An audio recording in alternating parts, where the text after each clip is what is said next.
I knew I had a problem, and I knew normal people don't drink almost 2 liters of hard alcohol a day. But it didn't matter. I didn't care.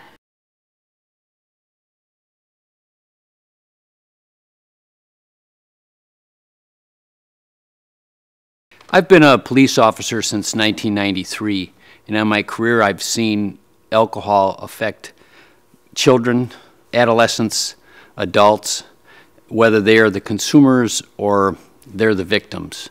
And in almost all cases, it's a negative effect. It has destroyed many of their lives, and in some cases it's been fatal.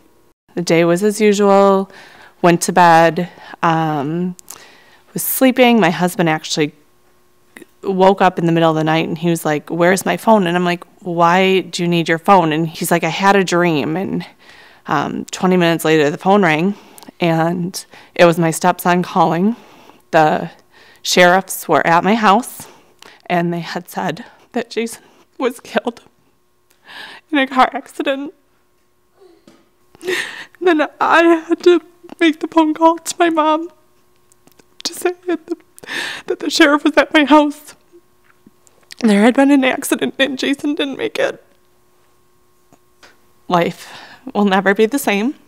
My daughter has to grow up without an uncle that, I can tell her about Uncle Jason.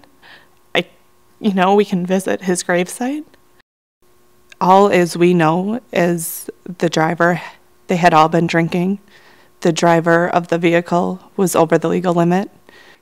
I think that it's both the sentencing and the cultural changes that need to take place simultaneously.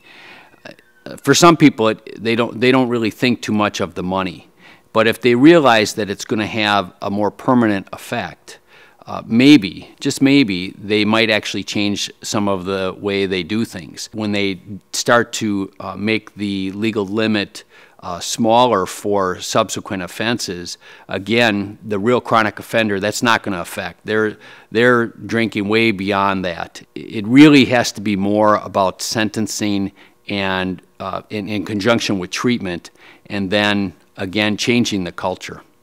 10% of all adults are alcoholics, and probably up to 30% of adults have alcohol as a problem in their life. Some of the most concerning health effects from alcohol abuse and binge drinking, I think, would be the effect on family.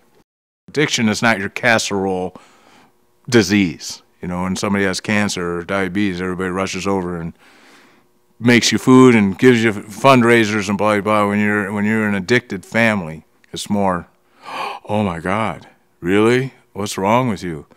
So to break that stigma of shame, because that's a big part of addiction, that's really my way I can help families to get past not getting help. And when it's talking about the life of your family and your kid, it's okay, You didn't do anything to make him a drunk or an addict or a druggie. Just now you need to fix it and help him fix it. Before I could take a shower, before I could brush my teeth, before I could do anything, I'd have to take a drink. Otherwise, standing up and getting ready would make me throw up. The first thing I'd do once I got ready would be go get more alcohol. I always made sure I had enough left at night so I wasn't uncomfortable in the morning. It got to the point where I was drinking just to be normal. Financially, probably with fines, it's probably been over $50,000 that we spent. Criminally, I've been to jail. I have an OWI on my record. I still have flashers, or brain damage, I guess, from drinking, or drugs. I'm not really sure what caused it, but I'll see like bright lights every once in a while, like in my peripheral vision, and it'll never go away. Emotionally, with my parents, I lost years with my parents and with the good friends from high school that I'll never get back. I don't really have good high school memories anymore. I don't really have high school memories. I don't remember them. At Kaukauna, I'm involved in a lot of activities. The two main ones that probably take up most of my time is student council and then Pride. which is an entertainment group that's based on preventing alcohol, tobacco, and drug abuse in teens. I made the choice not to drink alcohol because I really have my sights set on my future, and I believe that the risks of alcohol and the problems it can cause me definitely outweigh the benefits that I would get from drinking. I like to surround myself with other people that don't drink, and we find a lot of things to do. For high school, it has been pretty easy for me not to drink, so I think I can definitely continue that in college, and I'm definitely planning on it. I just think it's an ongoing struggle and battle, especially in Wisconsin, you know, breaking that tradition, that the way of life almost, you know, and I guess I don't think I have a magic cure, but we can't stop. I guess that's the thing. We can't give up. Got to keep educating kids, but more than that, families, adults, because once we stop, then we've lost, you know.